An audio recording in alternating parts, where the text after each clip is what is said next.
So naalam ko i-share na video mga guys. So kini ang example sa good team ug bad team. So sa isa ka team, so grabe sila effort, natulungan jud para ma-achieve ilang goal. So sa kabilang team naman, diri nimo makita sa kalagahan sa teamwork. So naay mga struggle. So example lang ani, ikaw ang performer. So sa imong performer na kay mga member. So diri nimo masukod ug si kinsa ba ang tinuod na musunod sa imo. So a good leader is a good follower. So diri nimo makita ang member na tinud-anay ba ang ilahang pagtabang sa imo. So kaning isa is a good performer ni siya. Kay buong lakas niya yang itulak sa card. So naapoy uban nimo na member.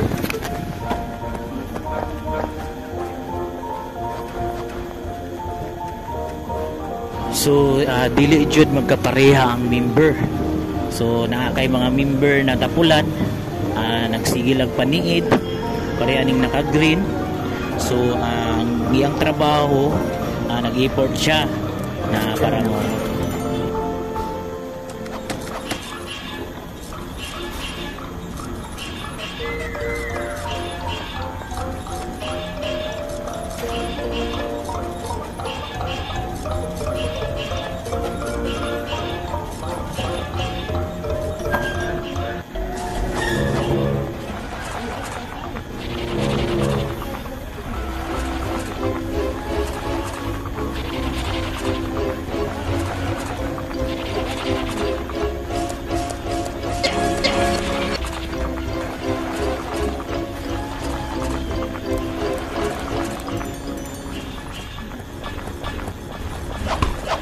ang ginabuhat niya, ginadistract niya ang mga nagtinud-anay na mga member kay para lang ma-destabilize.